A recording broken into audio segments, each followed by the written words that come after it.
Masya Allah. Terus bagaimana hubungan dengan anak saya yang sekolah di pesantren, Pak? Ini mau nanya, sudah bersuci atau berwudu, Terima kasih, kemudian Bapak. bersentuhan dengan suami, rahimana wa wudunya batal.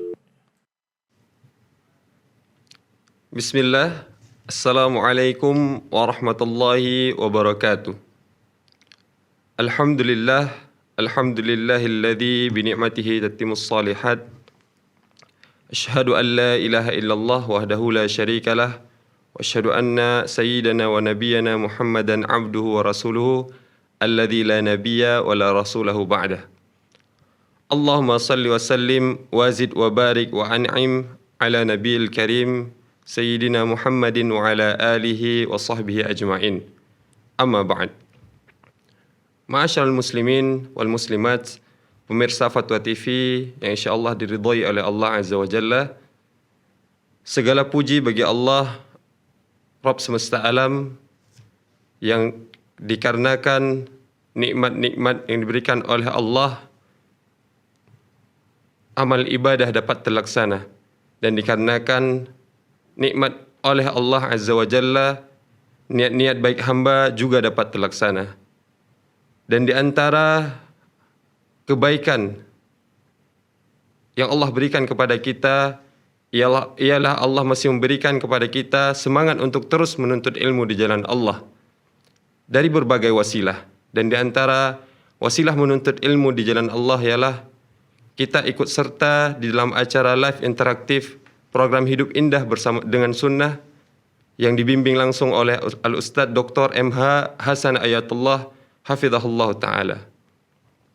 Dan semoga dengan hadirnya kita di majelis ini menjadi pemberat timbangan kita di akhirat kelak.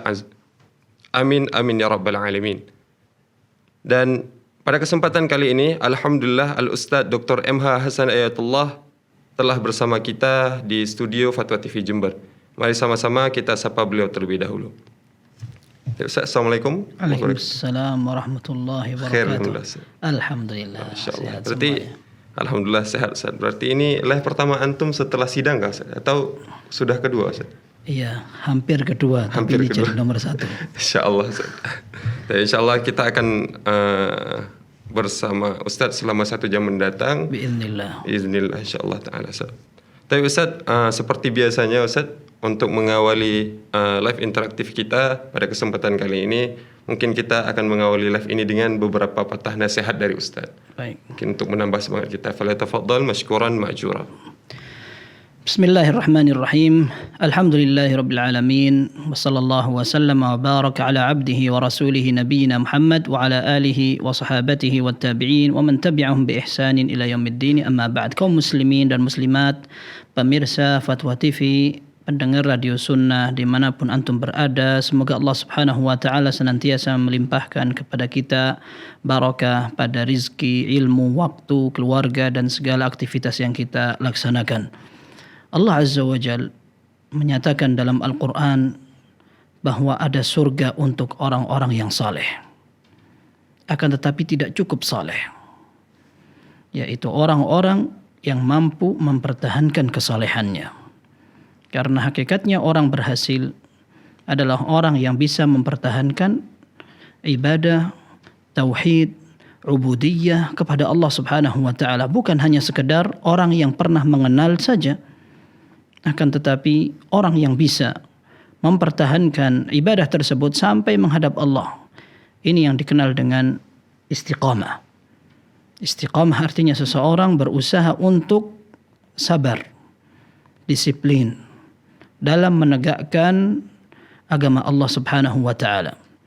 Allah Subhanahu wa ta'ala menyebutkan di dalam surat Fussilat ayat 30 dan surat Al-Ahqaf ayat 13 tentang balasan untuk orang yang istiqamah.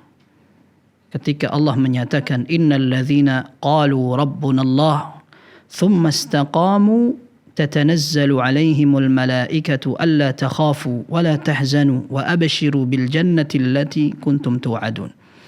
Ini di surat Fussilat.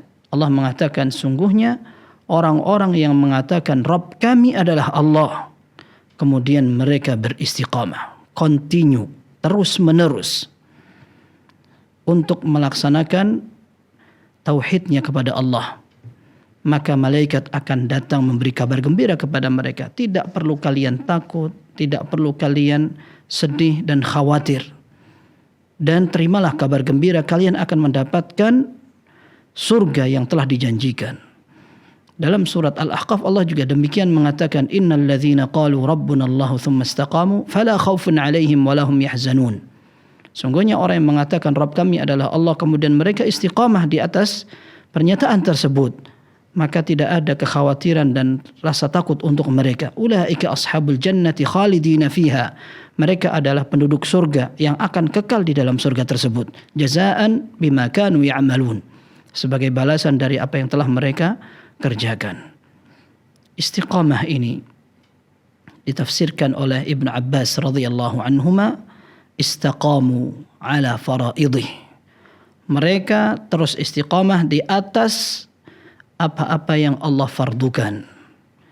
Abu Bakar radhiyallahu anhu mengatakan tentang istaqamu, orang-orang yang kemudian istiqamah setelah mengucapkan Rabb kami adalah Allah, maka mereka adalah orang yang lam yaltafitu ila ilahin ghairih. Mereka tidak mencari Tuhan lain selain Allah. Itu definisi istiqamah. Dan dalam redaksi berbeda, Abu Bakar mengatakan istaqamu artinya lam yusyriku billahi syai'an. Mereka setelah mengucapkan Rabb kami adalah Allah, mereka kemudian mengatakan mereka tidak menyekutukan Allah sama sekali. Ini hakikat istiqamah yang harus dipertahankan oleh seseorang. Adapun orang yang pernah mengikrarkan, mengucapkan, melantunkan kalimat tauhid, setelah itu diuji dengan dunia, dengan fitnah hawa nafsu, akhirnya na'udzubillah sampai dia tinggalkan agamanya, berarti bisa dikatakan orang itu mantan orang soleh. Dan na'udzubillah, kita pernah mengenal hadis Nabi sallallahu alaihi wasallam, innamal a'malu bil khawatim. Sungguhnya amal itu akan digantungkan, dihitung, tergantung pada bagian akhirnya. Maka berbahagialah orang yang bisa istiqamah, dan banyak orang yang bisa mengucapkan di awal, di akhirnya dia melenceng.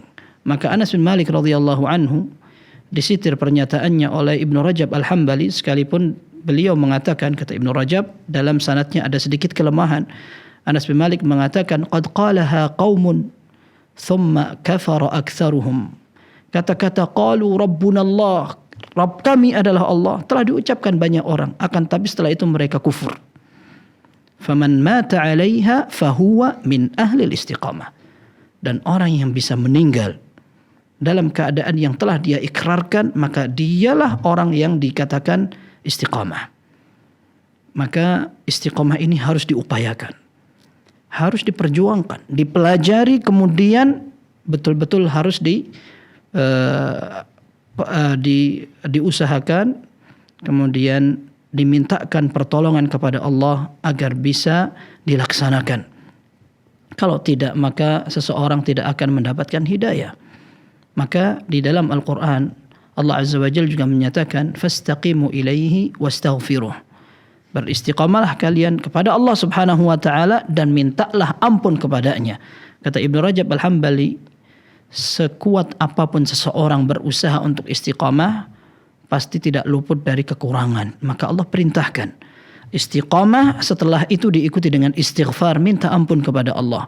Karena kekurangan itu pada saat kita lakukan, maka dengan meminta ampun kepada Allah, harapannya keistiqomahan tetap dapat diraih. Semoga Allah Subhanahu wa taala mencatatkan kita semua menjadi orang-orang yang bisa mempertahankan agama ini, menghadapi berbagai cobaan, kesulitan, dan juga fitnah akhir zaman, sampai kita bisa menghadap Allah Subhanahu wa taala tetap bertahan dan berpegang dengan agama yang pernah diajarkan oleh orang yang paling kita cintai, yaitu Rasul sallallahu alaihi wasallam. Wallahu a'lam bissawab. Syukran Ustaz wa jazakumullah Ustaz atas Jazakumullah nasihatnya. khairan. Semoga Allah memberikan kepada kita keistiqomahan baik dalam agama kita dan juga Allah memberikan keistiqomahan untuk terus menuntut ilmu di jalan Allah Azza wa Jalla. Amin amin ya rabbal alamin. Baik, para pemirsa Fatwa TV yang insyaallah dimuliakan oleh Allah Azza wa Jalla.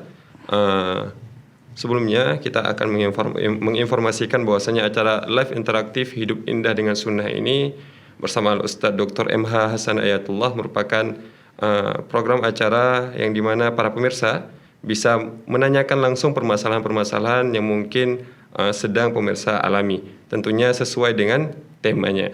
Jadi para pemirsa bisa menghubungi kami langsung melalui nomor kami di 0331544687. Kami ulangi sekali lagi, bisa menghubungi di layanan kami di 0331544687.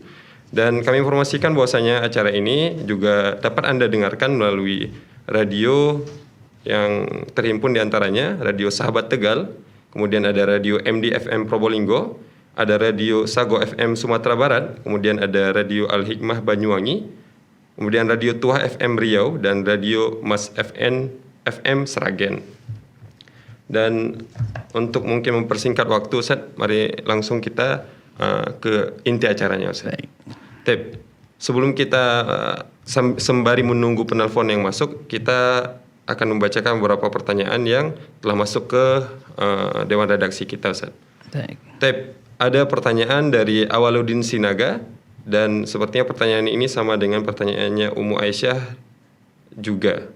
Jadi pertanyaan Awaludin Sinaga di Sumatera Utara sama dengan pertanyaannya Ummu Aisyah di Jawa Barat. Beliau bertanya, Assalamualaikum warahmatullahi wabarakatuh. Assalamualaikum warahmatullahi Ustadz wabarakatuh. izin bertanya, apakah boleh kita berkurban dengan memotong kurban sendiri dan membagikan kepada saudara kita sendiri dan tetangga kita dengan harapan kurban kita sesuai syariat? Barakallahu fikum. Fadhal Ustaz. Iya. Ini pertanyaan berkaitan dengan hari raya Idul Adha atau kurban, dan semoga tetap jawabannya bermanfaat untuk kaum muslimin, bisa untuk tahun-tahun mendatang. Jawabannya boleh, bahkan itu yang dianjurkan, karena Nabi SAW beliau menyembelih sendiri hewan kurbannya. Dalam riwayat Al-Bukhari dan Muslim dari sahabat Anas bin Malik radhiyallahu an, Rasulullah SAW diceritakan, dhahha Nabi SAW bikabshaini amlahaini aqranaini dhabahahuma biyadihi wa samma wa kabbar. Kata Anas bin Malik radhiyallahu anhu, Rasulullah sallallahu alaihi wasallam berkurban dengan 2 ekor kambing yang bertanduk, kemudian warnanya indah, menggabungkan antara warna yang putih dan hitam. Dan ini merupakan warna yang menarik dan menunjukkan keistimewaan untuk seekor domba. Rasul sallallahu alaihi wasallam menyembelihnya dengan tangan sendiri. Kemudian beliau mengucapkan basmalah, lalu beliau juga bertakbir. Ini menunjukkan bahwa hukum asalnya orang ketika ingin berkurban, dia sembelih sendiri. Sehingga dia bisa mengucapkan lafaz basmalahnya, takbirnya, kemudian dia bisa berdoa sendiri, kemudian dia hidupkan syiar itu dengan tangan sendiri. Akan tetapi, ketika orang tidak mampu untuk mengerjakannya, maka dia bolehkan juga untuk mewakilkan kepada orang lain, karena Rasul sallallahu alaihi wasallam juga mewakilkan kepada Ali bin Abi Thalib radhiyallahu anhu pada saat beliau berhaji. Beliau ketika melaksanakan ibadah haji membawa 100 ekor unta, maka beliau sembelih 63, kemudian sisanya diberikan kepada Ali radhiyallahu anhu untuk disembelih sisanya. Ini menunjukkan bahwa untuk prosesi penyembelihan seorang dibolehkan untuk mewakilkan, dan tidak ada larangan untuk kaum muslimat kalau seandainya mereka mampu untuk menyembelih sendiri, tidak mengapa, dengan catatan tentu segala konsekuensinya dipertimbangkan, tempatnya, kemudian jangan sampai tersingkap auratnya dan segala macam. Jadi intinya boleh, bahkan ketika dia mampu untuk membagi dagingnya sendiri, kemudian dia distribusikan, datengin orang yang diharapkan, maka itu barangkali bisa lebih bebas, leluasa dan banyak, serta bisa menjaga kehormatan orang yang menerima daripada orangnya harus datang kemudian mengambil. Ketika kita datang ke rumahnya untuk kita berikan, maka bisa jadi ini lebih afdal. Wallahu a'lam bissawab. Insyaallah, syukran Ustaz, jazakumullah khairan atas jawabannya. Jazakumullah Semoga untuk ibu yang bertanya dan bapak juga yang bertanya bisa memahami jawaban tersebut. Amin. Taib, ya sepertinya sudah ada telepon yang masuk Ustaz. Mari kita sama-sama kita angkat telepon terlebih dahulu. Assalamualaikum warahmatullahi wabarakatuh. Waalaikumsalam warahmatullahi wabarakatuh. Dengan ibu siapa di mana? Ida Riyati. Taib ibu, silahkan ibu. Belum mau bertanya. Kita kan sering memperingati apa tuh yang bulan Maulid, memperingati acara Maulid. Itu tuh memperingati hari lahir Nabi atau hari wafat Nabi? Maaf, kurang jelas. Gimana? Hah? Gimana kurang jelas? Kita kan sering memperingati acara Maulid Nabi. Baik. Maulid. Iya. Itu tuh acaranya memperingati hari wafat Nabi atau hari lahir Nabi? Taib. Baik. Itu saja yang saya tanyakan. Baik. Cukup Bu ya? Wabarakatuh ya. Waalaikumsalam warahmatullahi wabarakatuh. Warahmatullahi wabarakatuh. Taib. Iya. Kalau ditinjau dari artinya maulid artinya kelahiran. Kalau ditinjau dari pelaksanaannya, maka ahli sejarah mereka berbeda pendapat tentang tanggal kelahiran Nabi Sallallahu Alaihi Wasallam. Mereka sepakat bahwa Nabi Sallallahu Alaihi Wasallam dilahirkan di tahun gajah. Kemudian Rasul Sallallahu Alaihi Wasallam lahir di kota Makkah. Akan tetapi pada kepastian tanggalnya justru mereka berselisih. Ada yang memang menyebutkan pada tanggal Rabiul Awal, bulan Rabiul Awal. Ada yang mengatakan bukan di bulan itu. Nah, akan tetapi semua kaum muslimin sepakat bahwa Rasul sallallahu alaihi wasallam meninggal pada bulan Rabiul Awal. Di hari Senin pula. Karena kaum muslimin pada saat itu sudah besar, kemudian mereka juga perhatian kepada Nabi sallallahu alaihi wasallam sehingga hari meninggalnya mereka tahu. Pun demikian, yang terpenting bukan meninggal atau lahirnya. Kita harus tahu bahwasannya nikmat dan anugerah yang paling besar yang telah Allah berikan kepada kita adalah diutusnya beliau sebagai seorang rasul, dan ini yang disebutkan di dalam Al-Qur'an. Laqad mannallahu 'alal mu'minin idz ba'atsa fihim rasulan min anfusihim yatlu 'alaihim ayatihi wa yuzakkihim wa yu'allimuhumul kitaba wal hikmah wa in kanu min qablu lafi dhalalin mubin. Sungguh Allah telah memberi minnah. Minnah adalah anugerah besar sekali kepada kalian. Ketika Allah Azza wa Jalla utus kepada kalian seorang rasul dari kalangan kalian sendiri, membacakan ayat, mengajarkan kepada kalian tentang kandungan-kandungannya, hikmah dan sebagainya. Dan kalian dulu merupakan orang-orang yang tersesat. Sehingga ayat ini jelas membawa pesan bahwa orang yang betul-betul bisa menghargai minnah atau pemberian anugerah Allah Azza wa Jalla adalah orang yang bisa menerapkan syariatnya. Bukan hanya sekedar bangga bahwa Rasul telah datang kepada kita sallallahu alaihi wasallam. Apa manfaatnya ketika seorang membanggakan Rasul sallallahu alaihi wasallam tapi ajarannya tidak dilaksanakan? Rasul sallallahu alaihi wasallam memerintahkan untuk salatnya ditinggalkan. Salat berjamaah juga tidak dikerjakan. Menutup aurat juga tidak dikerjakan. Belajar hadis juga tidak dikerjakan. Lalu dia bangga bahwa saya adalah orang paling berhak untuk mengekspresikan kebahagiaan saya dengan Nabi sallallahu alaihi wasallam. Nah, nanti kita khawatir masuk dalam pernyataan orang Arab. Kullun yadda'i waslan bi Laila wa Laila ma tuqirru bidzak. Semua orang mengatakan cinta kepada Laila, padahal Laila tidak kenal juga sama mereka. Nah, ini merupakan pernyataan yang kalau dalam peribahasa kita namanya cinta bertepuk sebelah tangan. Ini kalau bisa bertepuk. Kalau tidak bisa bertepuk sama sekali, kita semakin sakit hati. Maka orang yang bahagia dan bijaksana adalah orang yang berusaha untuk mempertahankan setelah mempelajari ajaran Nabi Sallallahu Alaihi Wasallam yang beliau merupakan anugerah dari Allah kepada kita. Maka kita pelajari sunnahnya, kita pelajari ajarannya untuk kita terapkan, kita kerjakan tanpa harus mempersulit diri mengerjakan hal-hal yang tidak ada ketentuannya. Wallahu a'lam bissawab. Ya, Ustaz, jazakumullah khairan atas jawabannya, dan kami ucapkan juga terima kasih banyak kepada Ibu Hidayati atas kebersamaannya. Kemudian Ustaz, kita berpindah ke penelpon selanjutnya. Ada Ibu Yanti di Sumbar, Ustaz. Ya, Assalamualaikum Fatwa TV. Waalaikumsalam warahmatullahi wabarakatuh. Ya, silahkan Ibu. Assalamualaikum Ustaz. Waalaikumsalam warahmatullahi wabarakatuh. Mau bertanya tentang wudhu Ustaz. Iya. Nah, yang lebih afdal memasukkan air ke mulut satu kali sampai 3 kali, atau memasukkan air ke mulut langsung istinsya Ustaz.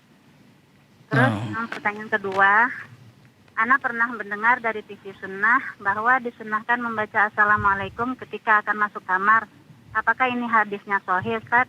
Jazakallahu khair. Assalamualaikum warahmatullahi wabarakatuh. Assalamualaikum warahmatullahi wabarakatuh. Iya, yang pertama tentang istinsyak.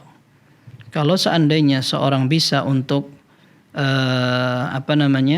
melaksanakan bukan sendiri-sendiri akan tapi jadi satu, maka ini yang lebih afdal wallahu a'lam. Sebagaimana dalam hadis kalau tidak salah Amr bin Yahya Al-Mazini yang beliau meriwayatkan dari ayahnya, kemudian dari Abdullah bin Zaid radhiyallahu anhu menceritakan bahwa Nabi sallallahu alaihi wasallam famadmada wastanshaqa wastanthar min gharfatin wahidah. Beliau Rasulullah sallallahu alaihi wasallam kemudian istinsyak, kemudian juga bermadmada atau berkumur dengan satu kali ambilan air. Satu kali ambilan. Nah, ini menunjukkan kalau seandainya kita mampu untuk mengerjakan itu, maka wallahu alam itu yang afdal. Kemudian yang kedua tadi memang ada anjuran untuk mengucapkan salam, akan tetapi ana juga tidak ingat riwayatnya bagaimana. Apabila masuk ke dalam rumah yang tidak ada penghuninya, maka ada anjuran tetap untuk mengucapkan salam dengan lafaz assalamu alaina wa ala ibadillahi salihin. Hanya ana juga seperti ana sampaikan belum memastikan riwayat itu benar atau tidak. Wallahu a'lam bissawab. Mungkin Ustaz, tadi pertanyaannya kalau tidak salah saya ketika masuk kamar, Ustaz. Iya, kamar atau rumah ketika seorang tidak tinggali, kamar itu kosong, maka kita masuk. Oh, iya. Nah, seperti itu. Dan yang lebih yang sahih dalam Sahih Muslim, ketika kita mendatangi tempat yang asing, kita dianjurkan untuk beristi'adzah. A'udzu bikalimatillahi tammati min syarri ma khalaq. Seperti itu. Kalau seandainya kita datang ke tempat yang asing dan memang belum ada penghuninya sebelumnya, wallahu a'lam bissawab. Assalamualaikum warahmatullahi wabarakatuh. Wa ilaikum. Ustaz, kita berlanjut ke pertanyaan selanjutnya, Ustaz. Baik. Sudah terhubung dengan Ibu hamba Allah di Sumbawa. Assalamualaikum Fatwa TV. Waalaikumsalam warahmatullahi wabarakatuh. Ya, silahkan Ibu. Assalamualaikum Pak Ustadz. Waalaikumsalam warahmatullahi wabarakatuh. Ya begini Pak Ustadz, bagaimana memberi nasihat kepada orang-orang yang mengatakan kalau kita nasihati untuk beribadah sesuai dengan sunnah Rasul, mereka mengatakan itu kan sunnah saja, dikerjakan berpahala, ditinggalkan tidak berdosa, katanya begitu Pak Ustadz. Terus bagaimana cara membedakan agar mereka mengetahui antara sunnah Rasul dengan ibadah yang hukumnya sunnah saja? Iya. Sekian Pak Ustadz. Baik. Barakallahu fiik wa jazakumullahu khairan. Barakallahu fiikum wa jazakumullahu khair. Waalaikumsalam warahmatullahi wabarakatuh. Baik. Iya, jawabannya perlu dipahamkan tentang makna sunnah. Arti sunnah itu apa? Memang sunnah bisa diartikan dengan ibadah yang tidak wajib. Tapi bukan ini yang kita maksudkan. Sunnah yang diartikan ibadah yang tidak wajib ini merupakan pemahaman yang disadur oleh para ulama ahli fikih. Ketika mereka mengatakan salat duha sunnah, salat witir sunnah, kemudian menjaga wudu ketika batal selain di waktu salat sunnah dan segala macam. Akan tetapi bukan itu yang dimaksudkan. Sunnah yang dikehendaki adalah ajaran Nabi Sallallahu Alaihi Wasallam secara umum yang mencakup antara ibadah sunnah dan ibadah wajib. Ada sunnah yang wajib, ada sunnah yang sunnah. Ya. Adapun sunnah yang wajib seperti salat berjamaah untuk kaum laki-laki menurut pendapat mazhab Ahmad bin Hanbal. Dan wallahu alam ini merupakan pendapat yang kuat. Kemudian sunnah yang wajib pula adalah ketika seseorang menutup aurat ketika sudah baligh. Wanita dia merupakan orang yang diperintahkan untuk menutup auratnya ketika sudah baligh, baik dia dalam kondisi salat maupun di luar salat. Nah, ini merupakan sunnah Nabi Shallallahu Alaihi Wasallam yang wajib. Kemudian ibadah haji. Ibadah haji adalah sunnah Nabi Shallallahu Alaihi Wasallam dan itu merupakan ibadah yang wajib bagi orang yang mampu. Itu sunnah Nabi Shallallahu Alaihi Wasallam. Rasulullah mengatakan, "Lita'khudhu anni manasikakum, la'alli la alqakum ba'da 'ami hadza." Kalian pelajari manasik haji dari aku, karena aku bisa jadi tidak akan ketemu dengan kalian. Dan di antara bukti yang tegas tentang hal ini adalah hadis Nabi Shallallahu Alaihi Wasallam, "Alaikum bisunnati." Hendaklah kalian pegangi sunnahku. Maka yang dimaksudkan dalam hadis yang sahih ini, pegangilah sunnahku, bukan pegangilah yang tidak wajib, akan tapi pegangilah ajaranku semuanya. Karena Nabi Shallallahu Alaihi Wasallam sedang memberi nasihat kepada para sahabat, kalian nanti yang panjang umurnya akan melihat bagaimana pertikaian umat, perselisihan, perbedaan pendapat segala macam. Maka Nabi Shallallahu Alaihi Wasallam memberikan solusi. Alaikum bisunnati, pegangilah kalian sunnahku. Nah, ini menunjukkan pegangi saja ajaranku, kata Nabi SAW. Kemudian dalam riwayat yang lain tentang nikah, dalam pernikahan Rasulullah SAW menyatakan, "Faman raghiba an sunnati falaysa minni." Barang siapa yang benci kepada sunnahku, maka dia tidak termasuk golonganku. Nah, sunnah yang ada dalam hadis ini maksudnya adalah ajaranku. Orang yang tidak sesuai, tidak suka dengan ajaranku, tidak mau menerapkan, maka dia tidak termasuk golonganku. Sunnah ini jelas bukan artinya adalah kalau dilakukan dapat pahala, kalau ditinggalkan yang wajib. Nah, kalau ditinggalkan tidak berdosa, bukan itu. Akan tetapi yang dimaksudkan oleh Nabi SAW, yang tidak sesuai dengan sunnahku, maka dia bukan termasuk golonganku. Maksudnya adalah orang yang tidak menerapkan ajaran beliau Sallallahu Alaihi Wasallam. Jadi yang harus dipahamkan kepada kaum muslimin adalah makna sunnah itu adalah ajaran Islam keseluruhan. Ya, ini yang ditegaskan oleh Al-Imam Al-Barbahari rahimahullah, "I'lam anna sunnata hiya al-Islam wal Islam huwa sunnah." Ketahuilah bahwa sunnah itu ya Islam, Islam itu ya sunnah. Orang dikatakan ahlus sunnah artinya orang ahlul Islam. Tidak masalah seorang menggunakan kata-kata ahlus sunnah ketika dia menerapkan Islam dengan lurus dan keseluruhan. Wallahu a'lam bishawab. Syukran Ustaz wa jazakumullah khairan atas jawabannya. Wa jazakumullahu khairan. Semoga ibu yang bertanya dapat memahami jawabannya. Tapi Ustaz, kemudian sudah masuk lagi penelpon dari Riau, ada Ummu Yodi di Riau. Assalamualaikum, Fatwa TV. Waalaikumsalam warahmatullahi wabarakatuh. Ya, silahkan Ibu. Iya, izin melanjutkan pertanyaan dari member Wasat Birosa Ustaz. Yang pertama itu, bolehkah anak menggugurkan kehamilan ketika belum di usia 3 bulan? Karena ruh janin itu kan ditiupkan pada usia 3 bulan. Kalau sebelum itu kita menggugurkan, apakah berdosa? Terus yang kedua Ustaz, hukum memakai minyak bintang asli dari suku titik-titik yang dibuat dari manusia yang dibunuh atau yang sudah mati, berkhasiat untuk menyembuhkan luka. Cukup Ibu? Ya, udah itu aja. Jazakallahu khairan. Jazakumullah khairan. Baik. Pertanyaan pertama tadi tentang menggugurkan. Ini tidak boleh kan? Para ulama mengatakan tidak boleh seorang menggugurkan kandungan yang sudah Allah ciptakan. Ya, baik itu sudah ditiupkan ruh atau belum. Hanya ketika ruh sudah ditiupkan, maka larangan itu akan semakin kuat.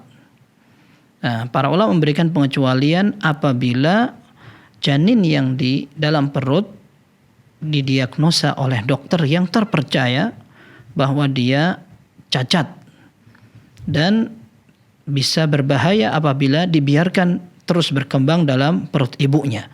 akan bisa berbahaya untuk ibunya atau untuk bayi itu sendiri. Adapun tanpa ada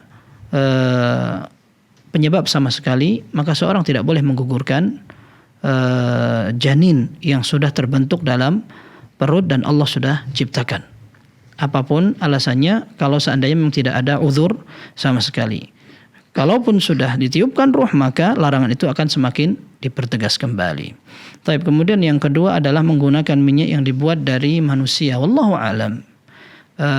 Itu larangannya karena najis. Maka ketika larangan itu najis, maka tidak boleh seseorang menggunakannya dan berobat dengan sesuatu yang dilarang, tidak dibolehkan. Ada sebuah hadis sekalipun dalam sanadnya ada perbincangan, Rasulullah SAW menyatakan tadawaw wala tadadawaw biharam.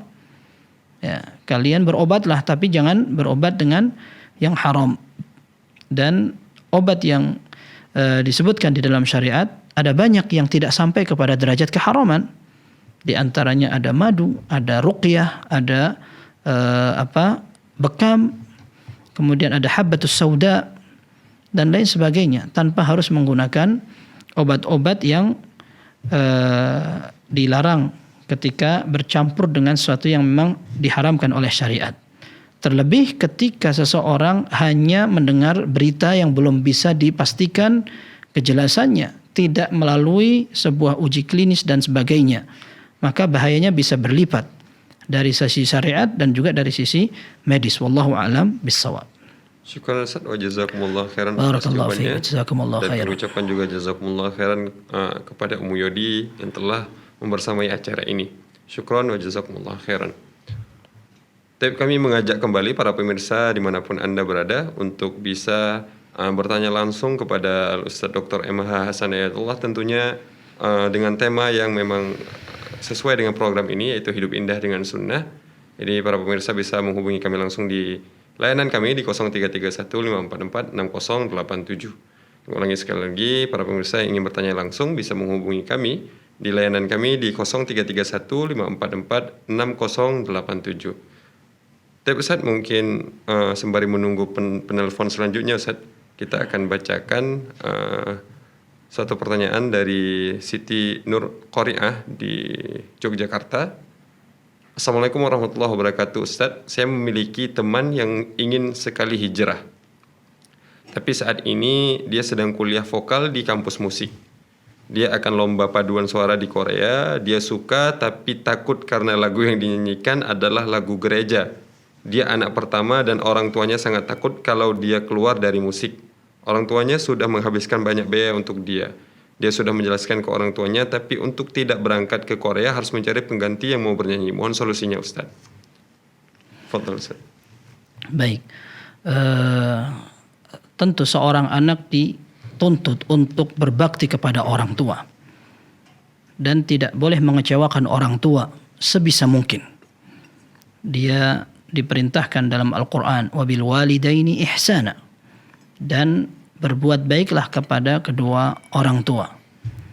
Dan dalam urusan pendidikan, selama pendidikan itu tidak berhubungan dengan larangan syariat, maka anak pun tentu tetap tidak dianjurkan untuk menyelisihi keduanya. Lain halnya ketika perintah orang tua bertentangan dengan syariat, maka kewajiban itu tidak mengenai seseorang. Sebagaimana dalam Al-Quran dikatakan, wa in jahadaka ala an tusyrika bi ma laysa laka bihi ilmun fala tuti'huma wa sahibhuma fid dunya ma'rufa. Apabila kedua orang tua menghendaki engkau agar menyekutukan Allah, maka jangan diikuti. Sekalipun demikian, tetap pergaulilah keduanya dengan pergaulan yang baik. Kemudian dalam sebuah hadis disebutkan, innamat ta'atu fil ma'ruf. Sungguhnya ketaatan itu diberikan hanya dalam hal kebaikan. Maka ketika ada sebuah aktivitas yang berseberangan dengan syariat, maka seorang tidak wajib untuk taat kepada orang tua. Akan tetapi perlu dia memberikan jawaban yang bijaksana sehingga tidak membuat hati orang tua terluka. Dengan bahasa yang sopan, mencari waktu yang tepat. Kemudian dia berusaha untuk belajar sebaik-baiknya, sehingga kalaupun seandainya dia memang bisa membuktikan kepada orang tua bahwa dia berprestasi dalam hal yang tidak ada pertentangan syariatnya, maka dia bisa tunjukkan, buktikan kepada orang tua. Apalagi jika seandainya Allah Subhanahu wa taala memberikan kepada dia beasiswa atau rizki, maka dia bisa tunjukkan kepada orang tua bahwa ini merupakan hasil yang diharapkan tidak mengecewakan kedua orang tua. Wallahu a'lam bissawab. Syukran Ustaz wa jazakumullah khairan atas jawabannya. Semoga bagi penanya dimudahkan jalannya untuk hijrah di jalan Allah Azza wa Jalla. Tapi Ustaz, kita berpindah ke penelpon selanjutnya. Ustaz, ada Ibu Rahma di Jawa Timur. Assalamualaikum Fatwa TV. Waalaikumsalam warahmatullahi wabarakatuh. Ya, silahkan Ibu. Izin bertanya Ustaz. Silakan. Ini pertanyaan saya dulu sudah dijawab sama Ustaz, tapi mungkin maksud saya itu belum sama dengan yang jawabannya Ustaz. Itu waktu kita misalnya umroh, terus kita ada di depan Ka'bah. Nah, ketika itu kita video call sama seseorang yang di Indonesia, di tanah air. Nah, orang yang di tanah air itu kan kita berada di depan Ka'bah. Terus kita bilang gini, saya sedang di depan Ka'bah. Silahkan HP-nya itu saya hadapkan ke Ka'bah. Terus silahkan berdoa sendiri sesuai dengan keinginan kalian. Itu bagaimana? Soalnya kan sekarang itu banyak sekali yang fenomena seperti itu. Silahkan lebih puas kalau berdoa sendiri di depan Ka'bah, tapi di depan Ka'bahnya itu posisinya di HP, Ustaz. Itu bagaimana? Kemudian ini boleh lagi ya Ustaz, ada titip pertanyaan dari teman ini, soalnya dia sedang baca buku. Pertanyaannya itu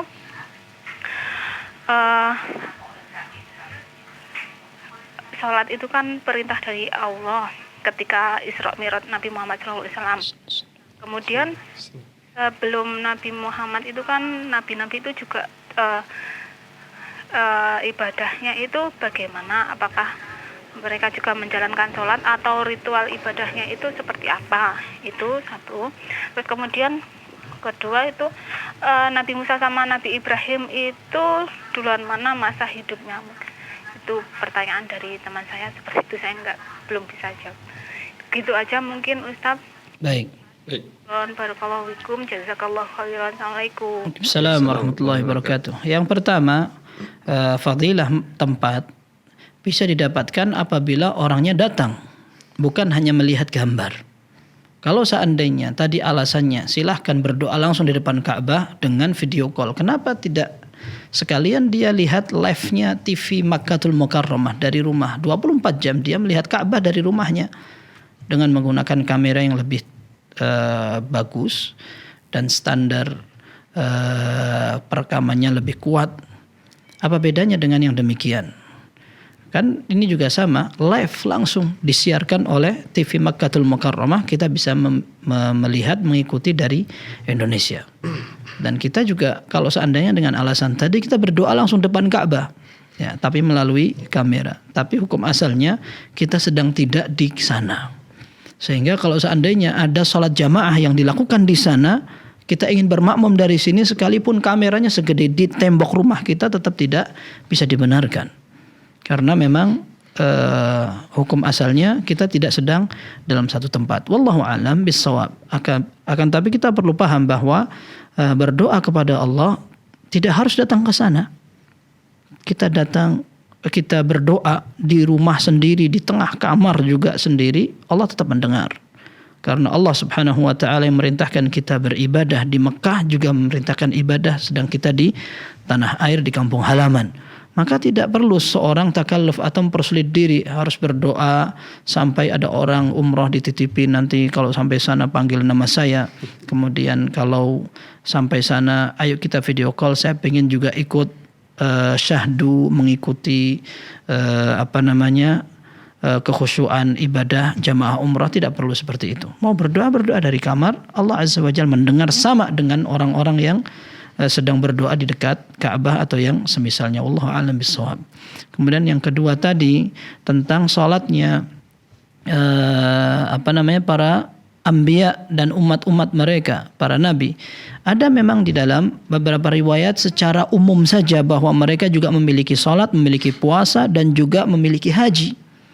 Karena haji merupakan syariat yang pernah dicetuskan, Allah perintahkan melalui Nabi Ibrahim. Kemudian Nabi Musa juga perintahkan umatnya untuk melaksanakan salat, akan tapi berat sekali sehingga terjadi perbincangan dalam hadis yang sahih antara Nabi sallallahu alaihi wasallam dengan Nabi Musa. Walaqad alajtu qaumi, aku sudah berusaha untuk mengarahkan mereka tapi susah sekali untuk salat gitu. Tapi salatnya bagaimana? Wallahu alam, tidak dijelaskan berapa rakaatnya, kemudian berapa panjangnya, bacaannya apa, apakah juga mereka diwajibkan untuk membaca Al-Qur'an dan sebagainya.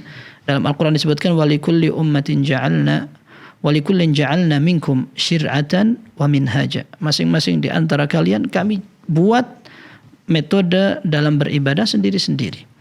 Ya, jadi tidak perlu kita mempelajari atau disibukkan dengan bagaimana umat-umat sebelum kita dalam melaksanakan ibadah. Kita sendiri tinggal pelajari bagaimana tata cara Islam yang benar dan menyeluruh, kita kerjakan, cukup itu akan menyibukkan diri kita. Kemudian Nabi Ibrahim dengan Nabi Musa, wallahu alam, sepengetahuan ana Nabi Ibrahim duluan. Nabi Ibrahim duluan. Wallahu alam bissawab. Syukran Ustaz, wa jazakumullah khairan atas jawabannya, dan kami ucapkan juga jazakumullah khairan kepada Ibu Rahma yang telah membersamai acara ini. Tapi Ustaz, kita berpindah ke penelpon selanjutnya. Ada Bu Rosmini di Pacitan. Assalamualaikum warahmatullahi wabarakatuh. Fatwa TV. Waalaikumsalam warahmatullahi wabarakatuh. Ya, kami persilahkan Ibu. Iya, Assalamualaikum warahmatullahi wabarakatuh, Ustaz. Waalaikumsalam warahmatullahi wabarakatuh. Mohon maaf sebelumnya, Ustaz. Ini sebagian pertanyaan kami mengulang tentang membasuh tangan ketika kita bangun tidur dan juga memasukkan air ke dalam hidung. Itu apa awalnya itu, Pak? Baca basmalah atau bagaimana? Terus kalau di kamar mandi itu katanya kalau membuka baju biar tidak dilihat oleh setan auratnya, itu ada yang bilang juga Ustadz, katanya harus membaca basmalah. Itu baca basmalahnya itu diucapkan atau dalam hati. Terus saya itu punya tetangga yang ketika ini punya tetangga itu selalu mengamalkan doa akasah. Doa Ngakasah. apa itu? Doa apa? Ya, makanya saya ingin tahu apa ini ada dalilnya atau bagaimana. Ini sedikit karena doanya itu ini kalau tidak salah ini hampir 6 lembar apa 7 lembar. Saya juga baru minta doanya. Saya ingin tahu sekali apa ini ada dalilnya apa tidak. Ini sedikit saya baca Ustaz. Allahumma ya katsiron nawali wa ya daimal wisoli wa ya kasanal fi'ali wa ya roziqul ngibati. Panjang sekali seperti ini awal-awalnya. Ini terus artinya itu ya bagaimana? Saya juga kalau tidak membaca. Cukup Ibu ya. Ringkasnya katanya kalau meninggal dunia, malaikat itu heran terhadap si mayit itu karena juga aromnya, baunya katanya di sini. Artinya sebagian, karena banyak sekali saya juga tidak hafal. Itu bagaimana? Kalau memang itu ada dalilnya, insya Allah sedikit-sedikit kami ingin berusaha mengamalkan. Kalau tidak ada dalilnya, bagaimana cara mengingatkan ya saudara kita ini, karena selalu setiap hari itu hampir tidak ada selalu mengamalkan, katanya kalau tidak bisa sebulan sekali juga selama hidup harus membaca doa seperti ini. Mohon penjelasannya. Terima kasih. Jazakallahu khairan. Assalamualaikum warahmatullahi wabarakatuh. Waalaikumsalam warahmatullahi wabarakatuh. Iya, yang pertama adalah basmalah ya. ketika seorang akan melaksanakan wudu, sebagian ulama menganggap bahwa itu adalah yang disunnahkan. Sekalipun ada hadis yang dhaif, lemah, Rasulullah sallallahu alaihi wasallam menyatakan kullu amrin dzibalin la yubda'u fihi bi bismillah fa huwa aqta' atau abtar. Setiap amal kebaikan yang tidak diawali dengan basmalah maka dia akan terputus dari keberkahan. Nah, tapi hadis ini lemah. Akan tapi para ulama tetap menganjurkan untuk memulai dengan basmalah ketika berwudu. Baik. Kemudian yang kedua, agar seorang tidak terlihat auratnya ketika dia di dalam kamar mandi, maka ketika akan masuk dia dianjurkan untuk berdoa. Dianjurkan untuk berdoa, dan berdoanya di luar, bukan di dalam kamar mandi. Ketika sudah berada dalam kamar mandi maka tidak perlu dia berdoa kembali. Kemudian doa itu merupakan amal ibadah lisan sehingga tidak hanya dibatin, tidak hanya dibayangkan akan tetapi diucapkan. Di antara bentuknya atau di antara buktinya adalah hadis Nabi sallallahu alaihi wasallam ketika dimintai nasihat oleh sebagian sahabat, apa yang engkau nasihatkan kepadaku ya Rasul? Maka Rasul sallallahu alaihi wasallam mengatakan la yazalu lisanuka ratban bi dzikrillah. Usahakan lidahmu selalu basah dengan zikir kepada Allah. Karena seorang zikir menggunakan lisan, bukan hanya dengan hati saja, akan tetapi lidahnya dipakai untuk mengucapkan. Nah, maka termasuk doa ketika akan masuk ke kamar mandi, dia ucapkan, bukan hanya dibatin atau dibayangkan saja, tidak. Tetapi tentunya membacanya ketika dia masih di luar kamar mandi atau toilet, seperti itu. Kemudian doa yang ketiga, wallahu alam, saya juga baru pertama kali mendengarkan itu. Saya baru mendengarkan itu, dan ketika seorang ragu, maka dia tinggal mengamalkan doa atau zikir yang sudah jelas kepastian ada dalilnya.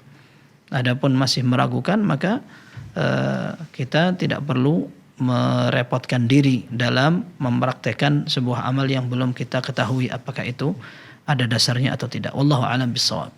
Syukran wa jazakumullah khairan Ustaz atas jawabannya. Semoga Ibu Resmini di Pacitan bisa memahami jawabannya, dan kami ucapkan jazakumullah khairan atas kebersamaannya.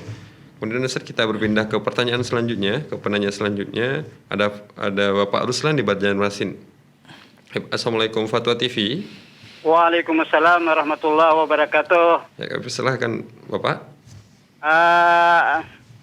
Begini Ustaz, saya mau bertanya nih tentang sholat, misalnya sholat zuhur 4 rakaat. Apakah boleh keseluruhan rakaat keempat itu membaca ayat? Cukup Bapak. Selain Al-Fatihah. Selain Al-Fatihah, apakah ayat pertama kan membaca ayat, ayat kedua membaca ayat, ayat ketiga membaca ayat, ayat keempat juga membaca ayat, apakah diperbolehkan begitu? Ya. Cukup Bapak. Cukup. Assalamualaikum warahmatullahi wabarakatuh. Assalamualaikum warahmatullahi wabarakatuh. Wallahu alam, ketika pertanyaannya boleh atau tidak, bisa jadi boleh, karena dalam Al-Quran disebutkan thumma qra' ma tayassara ma'aka minal Qur'an. Kemudian bacalah apa yang mudah untuk engkau baca. Nah, maka tidak mengapa seorang akan membaca di semua rakaat, hanya yang dicontohkan dan dinukil dari Nabi sallallahu alaihi wasallam melalui hadis yang diriwayatkan oleh Abi Qatadah radhiyallahu anhu, Rasulullah sallallahu alaihi wasallam membaca di rakaat 1 dan 2, membaca Al-Fatihah dengan surat. Setelah itu pada rakaat ketiga dan keempat beliau hanya membaca Fatihatul Kitab saja, membaca surat Al-Fatihah tanpa membaca surat lainnya. Dengan demikian untuk orang yang ingin menerapkan salatnya sesuai dengan sunnah Nabi Sallallahu Alaihi Wasallam, maka dia tinggal membaca pada rakaat pertama surat Al-Fatihah tambah surat lainnya, kemudian begitu pula pada rakaat kedua. Rakaat ketiga dan keempat dia cukupkan dengan Al-Fatihah. Ini yang wallahu alam lebih dekat kepada sunnah. Wallahu alam bisawab. Insyaallah Ustaz, jazakumullah khairan atas jawabannya, dan kami harapkan kami doakan kepada Bapak Ruslan di Banjarmasin, semoga ditambahkan keimanannya dan ketakwaannya untuk terus beribadah di jalan Allah Azza wa Jalla. Tapi Ustaz, mungkin karena masih ada waktu, kita lanjut ke pertanyaan yang telah masuk ke dewan redaksi kita Ustaz. Tapi ada pertanyaan dari Bapak Muhammad Syamsul Arif di Jawa Timur. Assalamualaikum warahmatullahi wabarakatuh. Assalamualaikum warahmatullahi wabarakatuh. Maaf saya mau bertanya, niat sholat jamak qasar itu bagaimana? Terima kasih. Assalamualaikum warahmatullahi wabarakatuh. Waalaikumsalam warahmatullahi wabarakatuh. Iya. Sebelumnya dia harus tahu dulu sholat jamaah dan qasar itu apa. Jamaah artinya menggabungkan, kemudian qasar artinya meringkas. Meringkas sholat yang 4 rakaat menjadi 2 rakaat. Dan itu terletak pada sholat zuhur, asar, dan isya. Kemudian jamak adalah menggabungkan antara 2 sholat yang serumpun, zuhur dengan asar, maghrib dan isya.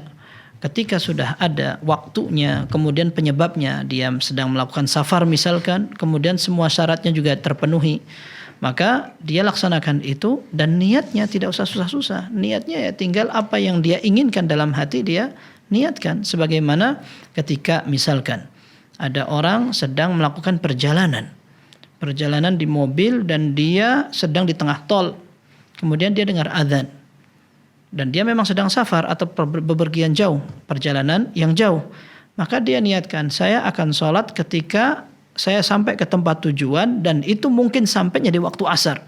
Maka azan zuhur yang dia dengarkan, dia memang sengaja tetap tidak keluar dari tol karena memang dia niatkan untuk melaksanakan sholat asar ketika sampai di tempat tujuan bertepatan dengan waktu sholat asar. Itu sudah merupakan niat. Karena niat merupakan amalan hati, bukan amalan lainnya. Maka ketika seseorang meniatkan atau memiliki keinginan sesuatu, itu sudah bermakna niat. Maka Ibnu Rajab Al-Hambali rahimahullah, beliau mengatakan seandainya manusia Allah beri tugas untuk mengerjakan aktivitas apapun tanpa niat, dia akan kesulitan. Karena hakikatnya dia tidak mungkin mengerjakan aktivitas tanpa niat. Ketika dia duduk, kemudian dia melihat ada kotoran dan dia akan bangun untuk membersihkan, maka bangunnya dia itu sudah pasti ada niatnya. Dia bangun untuk membersihkan kotoran itu misalkan. Atau ada tamu, maka dia bangun untuk menyambut tamunya. Atau ketika dia akan tidur, dia bersihkan dulu ranjangnya, maka ini semua sudah niat. Ya, semua yang ada dalam hatinya ini adalah niat. Sehingga ketika ada orang ingin menjamak dan mengqasar salat zuhur atau asar atau maghrib dan isya, maka tinggal dia meniatkan dalam hatinya seperti itu. Karena memang hakikatnya niat adalah pekerjaan hati tanpa perlu mempersulit diri. Wallahu a'lam bissawab. Syukur Ustaz wa jazakumullah khairan atas jawabannya. Semoga bagi yang bertanya, Bapak Muhammad Syamsul Arif di Jawa Timur dapat memahami jawabannya. Tapi Ustaz, masih ada waktu sekitar 5 menit lagi Ustaz. Mungkin kita lanjut ke pertanyaan selanjutnya Ustaz. Untuk pertanyaan terakhir kali ini ada Bapak Hidayatullah dari Sumatera Selatan. Bismillah. Pertanyaannya yang pertama, sudah tepatkah waktu sholat subuh di Indonesia? Kemudian, apakah sholat di musola kampung, musola kantor, seperti di tambang tengah laut, termasuk mendapatkan keutamaan sholat 40 hari tanpa ketinggalan takbir bersama imam, Ustaz? Jazakallah khairan. Wa jazakumullah khairan. Yang pertama, wallahu a'lam, selama seorang sudah berupaya untuk mengikuti petunjuk yang dihasilkan oleh musyawarah dari majelis ulama dan juga yang dirundingkan oleh orang-orang berkompeten dalam hal itu, ana memandang wallahu alam itu benar. Insyaallah sudah benar. Kalau seandainya orang berhati-hati khawatir waktu subuhnya terlalu awal, maka dia bisa undurkan. Dia bisa agak mundur sholatnya sampai 15 menit sampai 20 menit. Akan tapi wallahu alam ketika menyalahkan ibadah kaum muslimin mayoritas karena mereka belum masuk waktu, wallahu alam saya tidak berani untuk mengatakan demikian. Kemudian yang kedua, sholat di tempat kerja kita apabila kita lakukan terus-menerus, seperti orang yang kerja di laut, kemudian orang yang di padang pasir atau di tempat lain manapun, apakah bisa diikuti dengan hadis Nabi sallallahu alaihi wasallam, orang yang bisa berusaha 40 hari sholat mendapatkan takbiratul ihramnya imam, dia akan dibebaskan dari 2 keselamatan atau diselamatkan dari 2 bahaya. Yang pertama azab kubur, yang kedua kemunafikan, sifat munafik. Wallahu alam bisa saja kalau seandainya memang itu merupakan tempat pekerjaan dia dan memang salat dia di tempat itu, maka wallahu alam dia bisa mendapatkan keistimewaan yang dia sedang kejar itu. Wallahu a'lam bishawab. Syukran Ustaz wa jazakumullah khairan atas jawaban pertanyaan terakhir tadi Ustaz. Alhamdulillah, syukran juga kepada Ustaz yang telah membersamai kita selama 1 jam ini dan telah menjawab lebih kurang sekitar belasan soal Ustaz.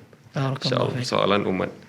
Tapi Ustaz, kami ucapkan terima kasih banyak dan kami doakan kepada Ustaz semoga selalu dilimpahkan rahmat dan karunia Allah kepada Ustaz dan juga diberikan umur panjang sehingga dapat terus membimbing kita di jalan Allah Azza wa Jalla. Amin. Dan kami juga ucapkan jazakumullah khairan kepada para pemirsa yang telah membersamai acara ini dan juga ikut bertanya langsung kepada Ustadz maupun yang telah bertanya melalui Dewan Redaksi kita. Kami ucapkan jazakumullah khairan atas partisipasinya. Dan kemudian kami informasikan kepada para pemirsa untuk terus mengikuti seluruh rangkaian acara di Fatwa TV dari mulai hari Senin sampai hari Jumat dan acara-acara lainnya juga. Kemudian dan bisa diakses melalui website kami di www.fatwatv.id. Kemudian untuk update pertanyaan Fatwa TV bisa melalui website kami di www.dewanfatwa.com. Dan kami ucapkan jazakumullah khairan. Saya mewakili kerabat kerja yang bertugas dari Studio Fatwa Jember pamit undur diri. Wassallallahu ala nabiyyina Muhammad wa ala alihi washabbihi wasallim. Wassalamualaikum warahmatullahi wabarakatuh.